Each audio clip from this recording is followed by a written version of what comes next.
saya akan mengundang beberapa narasumber untuk mengulik sejarah-sejarah Aceh pada zaman dulu. Langsung saja, kita nggak usah berlama-lama, langsung kita panggil narasumber pertama, yaitu Christian Sanuya. Baik, Dr. Christian Sanuya sehat hari ini? Sehat, Pak. Oke. Jadi hari ini saya akan beberapa pertanyaan untuk kepada Christian Sanuya tentang sejarah-sejarah Aceh pada zaman dulu. Kita langsung mulai ke pertanyaan pertama. Bisakah Bapak Sanuya menjelaskan dulu apa yang dimaksud dengan gerakan TII di Aceh? Nah, yang pertama, TII itu kepanjangan dari Darul Islam. Itu untuk DI dan TII-nya itu Tentara Islam Indonesia. Nah, itu awalnya yang membuat atau membentuk itu namanya David Beureu pada tahun 1953. Itu dibentuknya TII adalah karena adanya mereka ini masyarakat Aceh mau merontak, mau melepaskan diri dari Indonesia. Jadi dibuatlah TII, Tentara Islam Indonesia. Aceh ini kan pada zaman itu ingin melepaskan diri dari Indonesia dan merdeka. Itu namanya NII atau bisa dibilang Negara Islam Indonesia. Oke, langsung aja kita lanjut ke pertanyaan kedua, yaitu mengapa masyarakat Aceh merasa tidak puas dengan pemerintah pusat setelah kemerdekaan? Apakah bisa dijelaskan itu gimana cara proses? Karena pada zaman kemerdekaan Indonesia itu nggak menganut sistem hukum Islam. Sedangkan Aceh ingin menganut sistem Islam. Makanya Aceh disebut NII, Negara Islam Indonesia.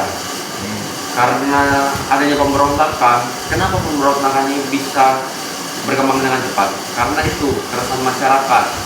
Masyarakat kan nggak tertarik dengan Indonesia, karena sistem hukum Indonesia kan menganut Pancasila, nggak sistem Islam. Nah, jadi masyarakat Aceh ini kayak mendukung gebrakan yang dibikin David itu tadi.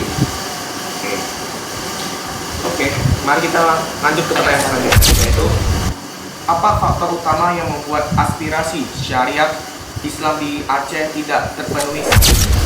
Faktornya itu karena kan Indonesia menganut sistem Bhinneka Tunggal Ika, dimana walaupun berbeda-beda tapi tetap satu jua, yaitu Pancasila. Di Indonesia itu nggak cuma ada satu agama, tapi beragam macam agama. Jadi nggak bisa menonjol cuma satu agama. Sedangkan Islam kan harus menganut sistem sesuai dengan syariat Islam. Indonesia kan nggak bisa kayak gitu, karena dalam Indonesia ini agamanya cuma satu, ada 7 agama Indonesia. Makanya pada zaman itu nggak setuju kan. Oke, terima kasih untuk informasi ini pada Bapak Christian Sanuya. Sekian, kami akan melanjut ke narasumber yang lainnya. Oke, silakan Christian Sanuya sudah bisa meninggalkan podcast. Oke, untuk narasumber pertama mungkin cukup lumayan nih penjelasannya. Mungkin kita akan coba mengundang narasumber yang lainnya. Mungkin bisa mengulik lebih dalam lagi tentang sejarah di Aceh dalam lagi penjelasannya. Oke, kita langsung sambut Gilbert Robinson. Oke Pak, Gilbert sehat lah ya. Sehat. Jadi pada siang hari ini saya ingin bertanya-tanya nih tentang sejarah Aceh pada zaman dahulunya. Oke, langsung kita mulai aja ya Pak. Oke. Kita langsung mulai aja. Siapa sebenarnya Daud Birth dan mengapa ia menjadi tokoh sentral dalam gerakan ini, dan apa alasannya membuat Aceh akhirnya memutuskan bergabung dengan NII atau Negara Islam Indonesia? Jadi Daud Birth ini merupakan salah satu pemimpin dari Provinsi Aceh. Nah, beliau ini punya peran yang sangat penting untuk memperjuangkan kemerdekaan Indonesia. Nah, tapi setelah kemerdekaan seharusnya wilayah Aceh itu dijanjikan menjadi daerah istimewa oleh pemerintah yang berada di pusat. Nah, ternyata setelah merdeka malah pemerintah pusat memaksa mereka untuk bergabung ke Provinsi Sumatera Utara. Nah, karena hal itu banyak banyak pemimpin Provinsi Aceh kecewa.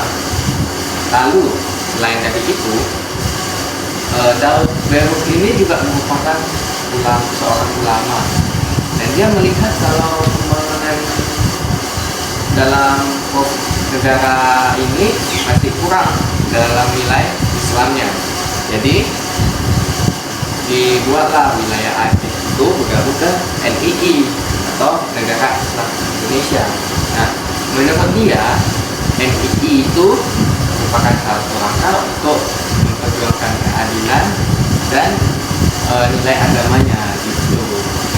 Oh, oke. Mungkin ini penjelasannya lebih mendalam ya daripada narasumber yang pertama ya. Mungkin narasumber yang pertama apa tadi? Lebih sibuk ya. Oh, jadi penjelasan ini mungkin cukup meyakinkan ke narasumber yang pertama. Mungkin gitulah ya. Oke, untuk narasumber yang kedua cukup bagus banget ya. Kita akan lanjut ke narasumber yang ketiga. Oke, terima kasih Gilbert Robinson sudah datang ke podcast kami. Silakan. Oke, itu untuk narasumber yang kedua, penjelasannya dari narasumber yang kedua. Oke, mungkin kita akan coba manggil ke narasumber yang ketiga. Mungkin ada penjelasan yang mungkin kita belum ketahui atau lebih menarik tentang sejarah pada zaman dahulunya. Jadi, bagaimana penjelasannya? Kita langsung tengok lebih dalam lagi ya. Oke, kita langsung panggil Farel Jonathan. Gimana Farel, sehat? Sehat. Gimana kabarnya, aman lah ya? Aman. Gimana tadi perjalanan nyampe sini? Kayak terkendali semua ya? Lancar, tapi ya agak macet lah sedikit. Oke, kita langsung aja masuk ke pertanyaannya ya. Oke, pertanyaannya itu kapan dan bagaimana deklarasi DI atau DII terjadi di Aceh dan bagaimana respon rakyat Aceh terhadap deklarasi tersebut diumumkan? Jadi gerakan DITI ini diproklamasikan pada waktu 20 September 1953. Yang memproklamasikan itu si Daud Beur, kalau salah ngomong itulah intinya dia namanya, Daud lah di awal. Di mana setelah diproklamasikan ini mendapat dukungan positif dari masyarakat Aceh. Di masyarakat menilai wilayah Aceh ini kan wilayah yang memegang syariat Islam. Dengan adanya gerakan DITI ini, masyarakat merasa wilayah Aceh ini bisa dikembalikan lagi dengan memegang syariat Islam baik di pemerintahan daerahnya ataupun di kehidupan masyarakatnya. Gitu. Ternyata penjelasannya ini rupanya sangat bisa dibilang dapat lah intinya, karena saya kira awalnya itu penduduk Aceh ini ada dua kubu karena terpecah belah. Enggak. Rupanya mereka ini saling mendukung ya. Iya, sama-sama memberikan dukungan positif. Rupanya warga Aceh ini rupanya solid juga ya. Solid. Karena saling mendukung satu sama lain. Mereka menganggap gerakan ini gerakan yang positif untuk mengembalikan syariat Islam itu ke wilayah Aceh lagi. Oke. Jadi cukup penjelasannya cukup dapat. Kita langsung masuk ke pertanyaan selanjutnya, yaitu wilayah mana saja yang menjadi basis kuat DI atau DII di Aceh dan bagaimana pemerintah pusat menanggapi pemberontakan ini secara militer? Bisa dijelaskan?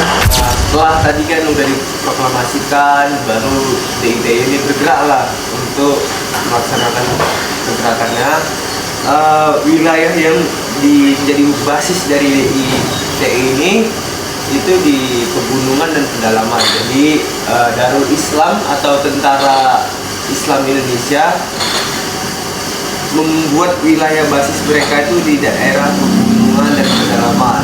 Baru pemerintah pusat nengok nih, dengan adanya pergerakan itu pemerintah pusat merasa kalau pergerakan ini menjadi sebuah ancaman yang bisa membuat konflik yang besar lah.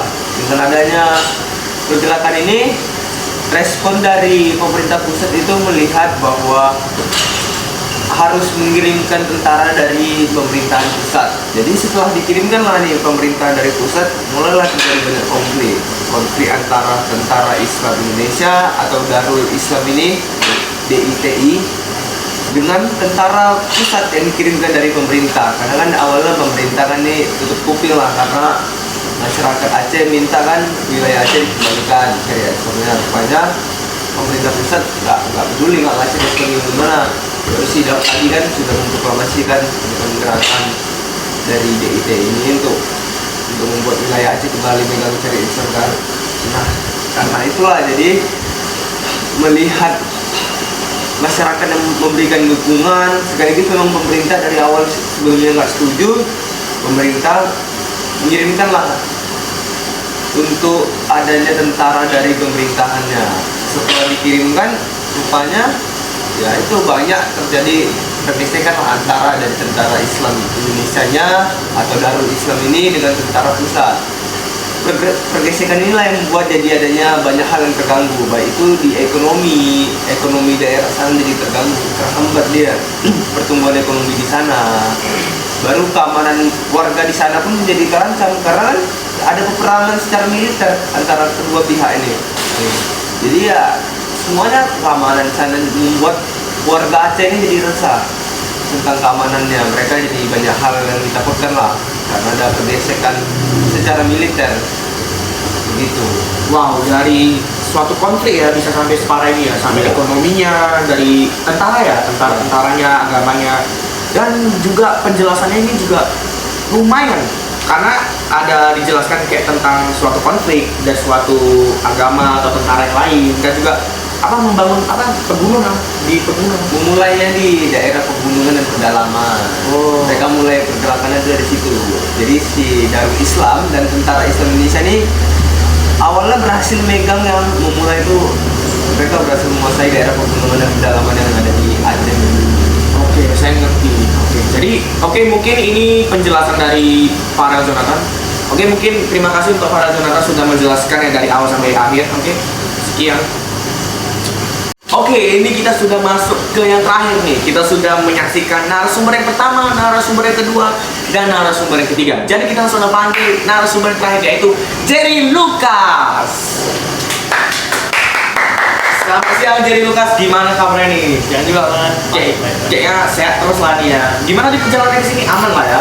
Aduh, saya dibonceng parah. Nggak ada- sumber sebelumnya. Gak ada banjir gitu ya, aman lah. Aduh, meskipun ngeselin tunggu lama banget, tapi nggak apa-apa. Oke, mari kita lanjut ke pertanyaan siapa Jerry? Kita langsung aja masuk ke pertanyaan pertama. Mengapa pendekatan militer saja tidak dapat menghentikan konflik? Itu gimana tuh?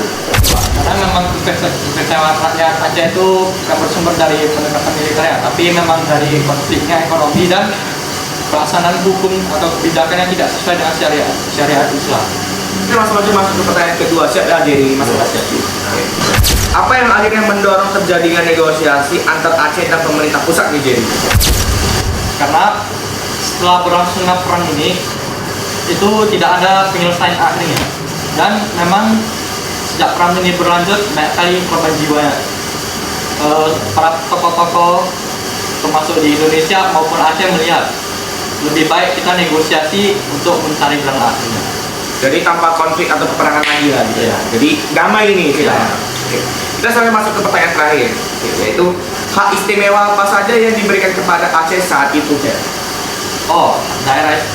Hak istimewanya itu yaitu diberikannya status daerah istimewa kepada Aceh, yang berarti Aceh itu mendapat otoritas untuk membuat kebijakan sesuai dengan syariat Islam. Berarti pembagian daerah gitu ya? Iya. Atau wilayah gitu. Kebijakan berbeda lah dari daerah lain. Oke, terima kasih sudah menjawab pertanyaan pada hari ini, Jer. Ya, mohon maaf lah sudah menunggu lama. Oke. Jadi terima kasih untuk Jerry. Sehat selalu. Semoga nanti pas balik sama Farel tidak terjadi banjir lagi ya. Oke, kita sudah sampai ke titik akhir dari kita awal mulai sampai akhirnya sudah finish ya. Dari pertama, kedua, ketiga, dan terakhir yang keempat. Oke, sekian mungkin dari penjelasan dari pada hari ini. Mungkin ada penjelasan yang kurang menurut kalian, coba dikoreksi di bawah ini. Oke, mungkin sekian dari podcast hari ini. See you in the next time di podcast Asyong. Dadah semuanya.